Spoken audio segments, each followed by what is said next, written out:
मीका अध्याय 1। यहोवा का वचन जो यहूदा के राजा योताम, आहाज और हिजकिय्याह के दिनों में मोरेशेतवासी मीका को पहुँचा, जिसको उसने सामरिया और यरूशलेम के विषय में पाया। हे जातिजाति के सब लोगों सुनो। हे पृथ्वी, तू उस सब समेत जो तुझ में है ध्यान दे। और प्रभु यहोवा तुम्हारे विरुद्ध वरन् परमेश्वर अपने पवित्र मंदिर में से तुम पर साक्षी दे।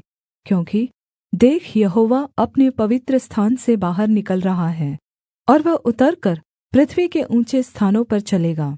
पहाड़ उसके नीचे गल जाएँगे और तराई ऐसे फटेंगी जैसे मोम आग की आँच से, और पानी जो घाट से नीचे बहता है।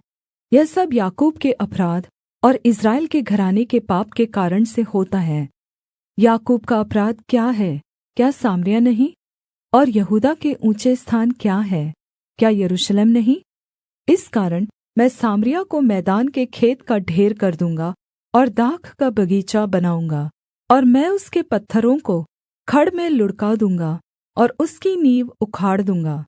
उसकी सब खुदी हुई मूरतें टुकड़े-टुकड़े की जाएँगी, और जो कुछ उसने छिनाला करके कमाया है वह आग से भस्म किया जाएगा।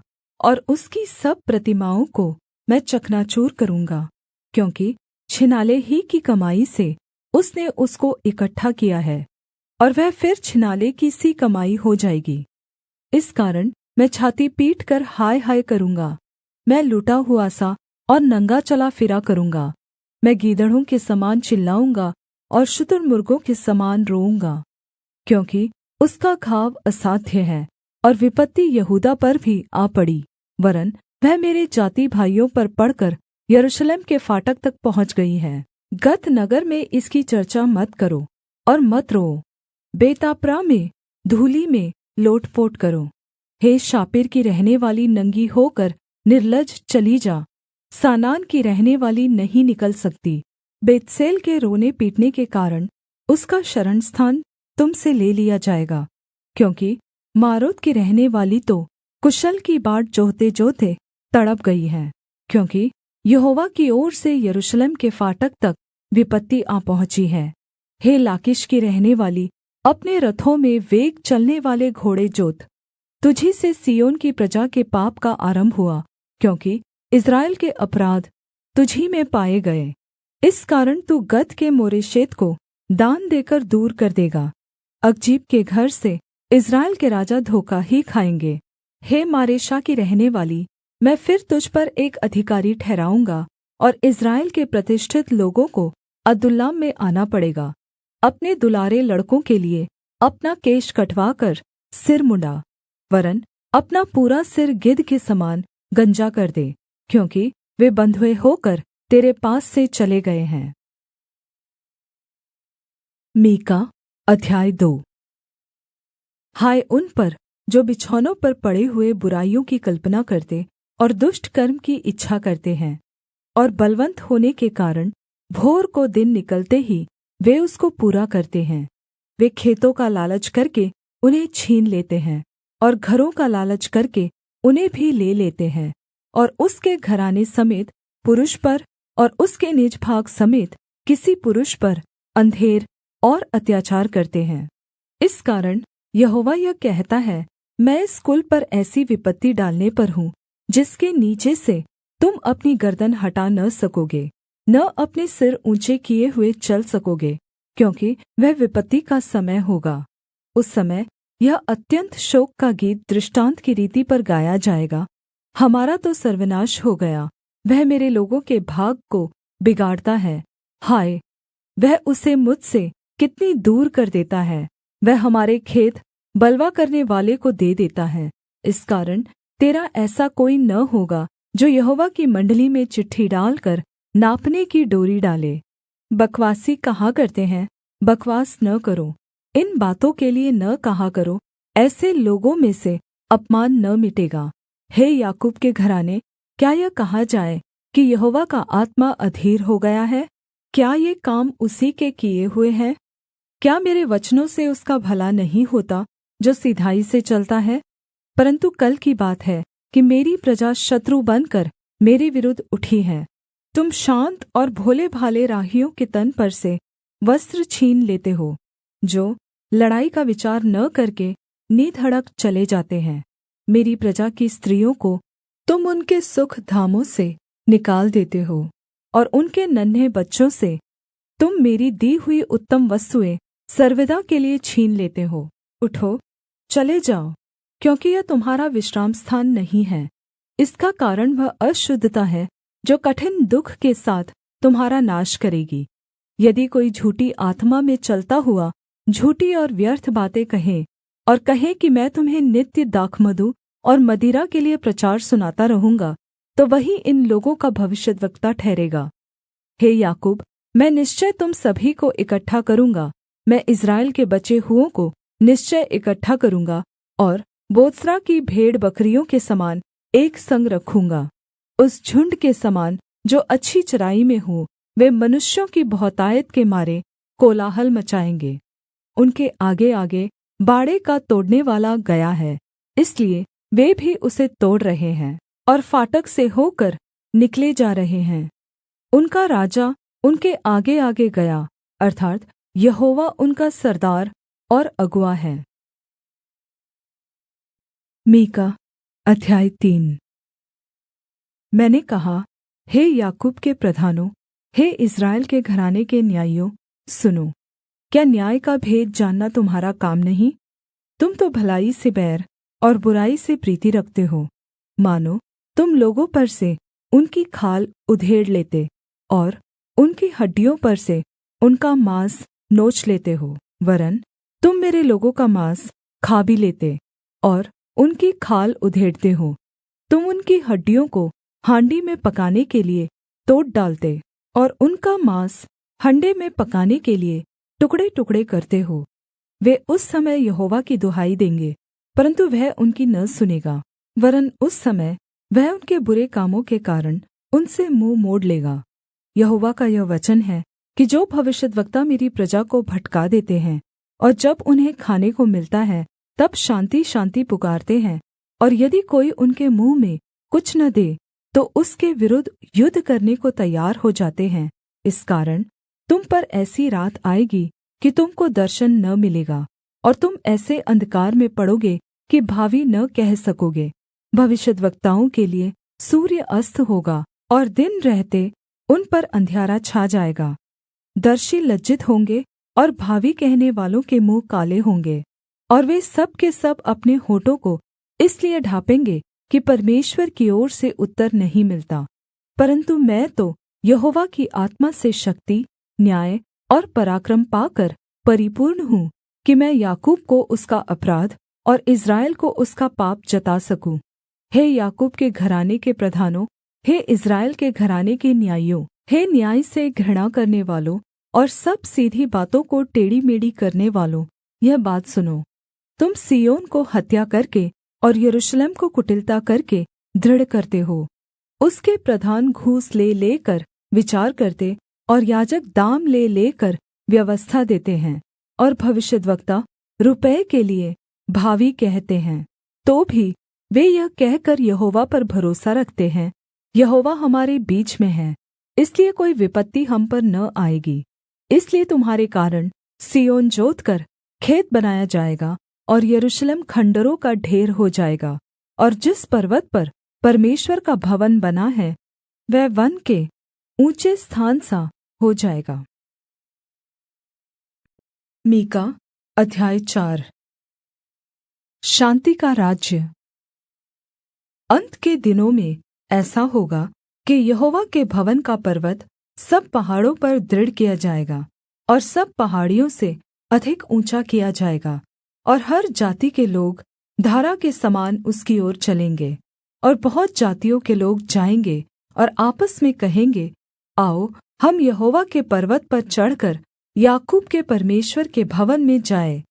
तब वह हमको अपने मार्ग सिखाएगा और हम उसके पथों पर चलेंगे, क्योंकि यहोवा की व्यवस्था सिय्योन से और उसका वचन यरूशलेम से निकलेगा।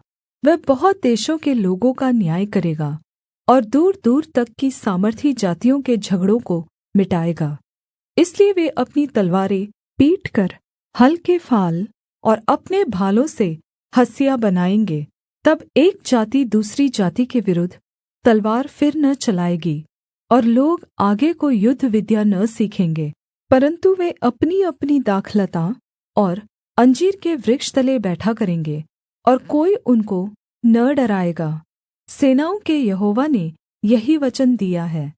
सब राज्यों के लोग तो अपने-अपने देवता का नाम लेकर चलते हैं, परन्तु हम लोग अपने परमेश्वर यहोवा का नाम लेकर सदा सर्वदा चलते रहेंगे।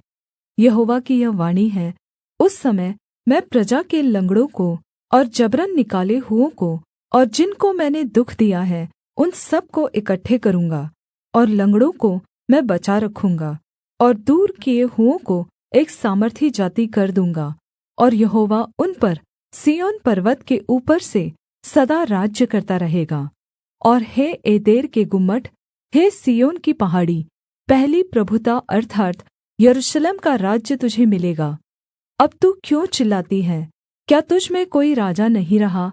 क्या तेरा युक्ति करनेवाला नष्ट हो गया, जिससे जच्चा स्त्री के समान तुझे पीड़ा उठती है? हे सिय्योन की बेटी, जच्चा स्त्री के समान पीड़ा उठाकर उत्पन्न कर, क्योंकि अब तू गड़ी में से निकलकर मैदान में बसेगी, वरन् बाबेल तक जाएगी, वहीं तू छुड़ाई जाएगी। अर्थात् वहीं यहोवा तुझे तेरे शत्रुओं के वश में से छुड़ा लेगा। अब बहुत सी जातियाँ तेरे विरुद्ध इकट्ठी होकर तेरे विषय में कहेंगी, सिय्योन अपवित्र की जाए, और हम अपनी आँखों से उसको निहारें। परन्तु वे यहोवा की कल्पनाएँ नहीं जानते, न उसकी युक्ति समझते हैं कि वह उन्हें ऐसा बटोर लेगा जैसे खलिहान में पूले बटोरे जाते हैं। हे सिय्योन, उठ और दाँवनी कर। मैं तेरे सींगों को लोहे के और तेरे खुरों को पीतल के बना दूँगा, और तू बहुत सी जातियों को चूर-चूर करेगी, और उनकी कमाई यहोवा को और उनकी धन सम्पत्ति पृथ्वी के प्रभु के लिए अर्पण करेगी। मीका अध्याय 5। अब हे बहुत दलों के नगर, दल बाँध-बाँधकर इकट्ठी हो, क्योंकि उसने हम लोगों को घेर लिया है। वे इस्राएल के न्यायी के गाल पर सोटा मारेंगे। हे बैतलहम एप्राता, यदि तू ऐसा छोटा है कि यहूदा के हजारों में गिना नहीं जाता, तो भी तुझ में से मेरे लिए एक पुरुष निकलेगा जो इस्राएलियों में प्रभुता करनेवाला होगा, और उसका निकलना प्राचीन काल से वरन् अनादिकाल से होता आया है। इस कारण वह उनको उस समय तक त्यागे रहेगा जब तक जच्चा उत्पन्न न करे। तब इस्राएलियों के पास उसके बचे हुए भाई लौटकर उनसे मिल जाएंगे, और वह खड़ा होकर यहोवा की दी हुई शक्ति से और अपने परमेश्वर यहोवा के नाम के प्रताप से उनकी चरवाही करेगा। और वे सुरक्षित रहेंगे, क्योंकि अब वह पृथ्वी की छोर तक महान ठहरेगा। और वह शान्ति का मूल होगा जब अश्शूरी हमारे देश पर चढ़ाई करें और हमारे राजभवनों में पाँव रखें। तब हम उनके विरुद्ध 7 चरवाहे वरन् 8 प्रधान मनुष्य खड़े करेंगे, और वे अश्शूर के देश को वरन् प्रवेश के स्थानों तक निम्रोद के देश को तलवार चलाकर मार लेंगे। और जब अश्शूरी लोग हमारे देश में आए और उसकी सीमा के भीतर पाँव रखें, तब वही पुरुष हमको उनसे बचाएगा। और याकूब के बचे हुए लोग बहुत राज्यों के बीच ऐसा काम देंगे, जैसा यहोवा की ओर से पड़ने वाली ओस और घास पर की वर्षा, जो किसी के लिए नहीं ठहरती और मनुष्यों की बाट नहीं जोहती। और याकूब के बचे हुए लोग जातियों में और देश-देश के लोगों के बीच ऐसे होंगे जैसे वन पशुओं में सिंह या भेड़-बकरियों के झुंडों में जवान सिंह होता है। क्योंकि जब वह उनके बीच में से जाए तो लताड़ता और फाड़ता जाएगा, और कोई बचा न सकेगा।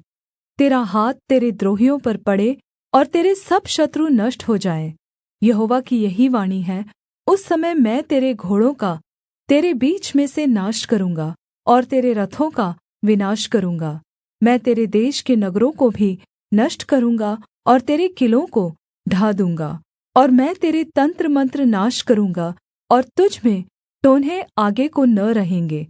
और मैं तेरी खुदी हुई मूरतें और तेरी लाठें तेरे बीच में से नष्ट करूँगा, और तू आगे को अपने हाथ की बनाई हुई वस्तुओं को दण्डवत् न करेगा। और मैं तेरी अशेरा नामक मूरतों को तेरी भूमि में से उखाड़ डालूँगा और तेरे नगरों का विनाश करूँगा। और मैं अन्यजातियों से, जो मेरा कहा नहीं मानती, क्रोध और जलजलाहट के साथ बदला लूँगा। मीका अध्याय 6। इस्राएल के विरुद्ध परमेश्वर का अभियोग। जो बात यहोवा कहता है उसे सुनो उठकर। पहाड़ों के सामने वाद विवाद कर, और टीले भी तेरी सुनने पाए। हे पहाड़ों और हे पृथ्वी की अटल नींव, यहोवा का वाद विवाद सुनो, क्योंकि यहोवा का अपनी प्रजा के साथ मुकद्दमा है और वह इस्राएल से वाद विवाद करता है। हे मेरी प्रजा, मैंने तेरा क्या बिगाड़ा है? क्या करके मैंने तुझे थका दिया है? मेरे विरुद्ध साक्षी दे। मैं तो तुझे मिस्र देश से निकाल ले आया और दासत्व के घर में से तुझे छुड़ा लाया, और तेरी अगुआई करने को मूसा, हारून और मिर्याम को भेज दिया।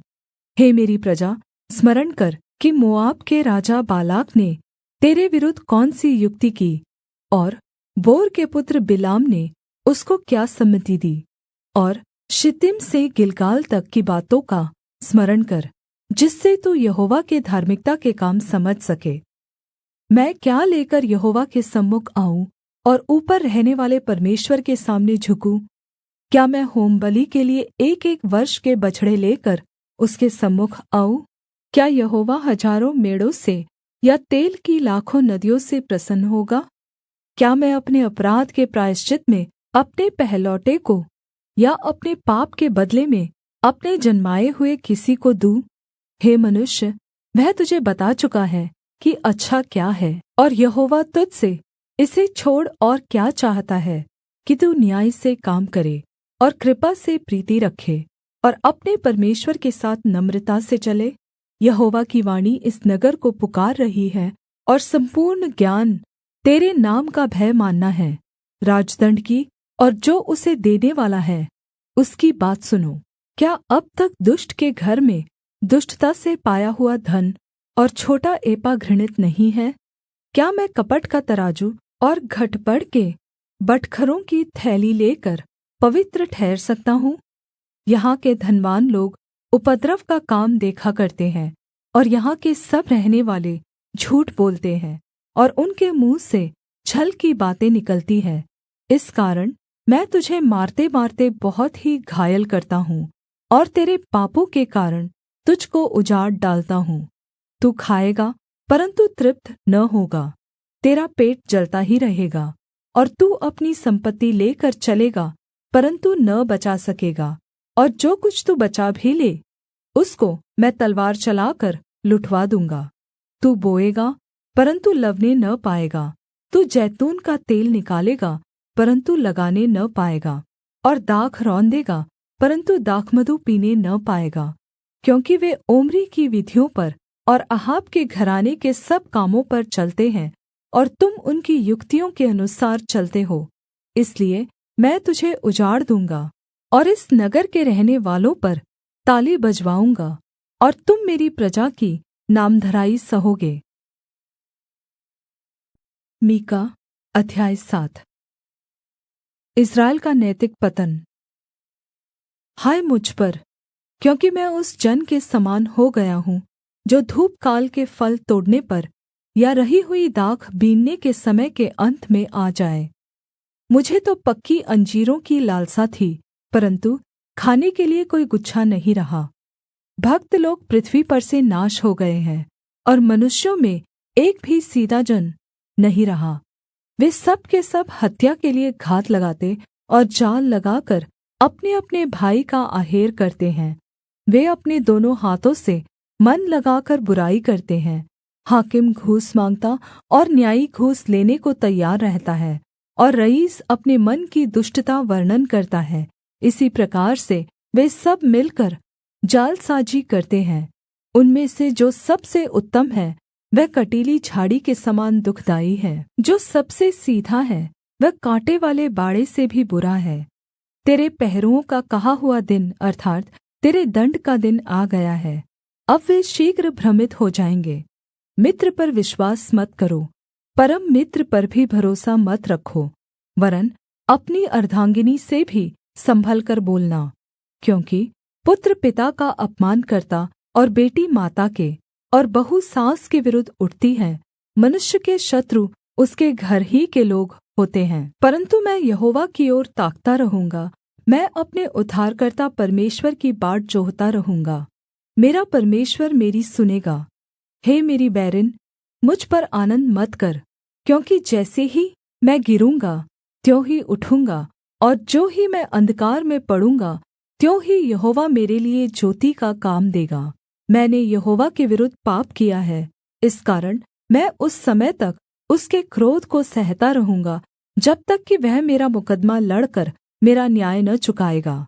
उस समय वह मुझे उजियाले में निकाल ले आएगा और मैं उसकी धार्मिकता देखूँगा। तब मेरी बैरिन जो मुझसे यह कहती है कि तेरा परमेश्वर यहोवा कहाँ रहा, वह भी उसे देखेगी और लज्जा से मुँह ढाँपेगी। मैं अपनी आँखों से उसे देखूँगा, तब वह सड़कों की कीच के समान लताड़ी जाएगी। तेरे बाड़ों के बाँधने के दिन उसकी सीमा बढ़ाई जाएगी। उस दिन अश्शूर से और मिस्र के नगरों से और मिस्र और महानद के बीच के और समुद्र और पहाड़ के बीच में देशों से लोग तेरे पास आएँगे। तो भी यह देश अपने रहने वालों के कामों के कारण उजाड़ ही रहेगा। तू लाठी लिए हुए अपनी प्रजा की चरवाही कर, अर्थात् अपने निज भाग की भेड़-बकरियों की, जो कर्मेल के वन में अलग बैठती हैं। वे पूर्व काल के समान बाशान और गिलाद में चरा करें। जैसे कि मिस्र देश से तेरे निकल आने के दिनों में, वैसी ही अब मैं उसको अद्भुत काम दिखाऊँगा। अन्यजातियाँ देखकर अपने सारे पराक्रम के विषय में लज्जाएँगी। वे अपने मुँह को हाथ से छिपाएँगी और उनके कान बहरे हो जाएँगे। वे सर्प के समान मिट्टी चाटेंगी और भूमि पर रेंगने वाले जन्तुओं की भाँति अपने बिलों में से काँपती हुई निकलेंगी। वे हमारे परमेश्वर यहोवा के पास थरथराती हुई आएँगी और वे तुझ से डरेंगी। तेरे समान ऐसा परमेश्वर कहाँ है जो अधर्म को क्षमा करे और अपने निज भाग के बचे हुओं के अपराध को ढाँप दे। वह अपने क्रोध को सदा बनाए नहीं रहता, क्योंकि वह करुणा से प्रीति रखता है। वह फिर हम पर दया करेगा और हमारे अधर्म के कामों को लताड़ डालेगा। तू उनके सब पापों को गहरे समुद्र में डाल देगा। तू याकूब के विषय में वह सच्चाई और अब्राहम के विषय में वह करुणा पूरी करेगा, जिसकी शपथ तू प्राचीन काल के दिनों से लेकर अब तक हमारे पितरों से खाता आया है।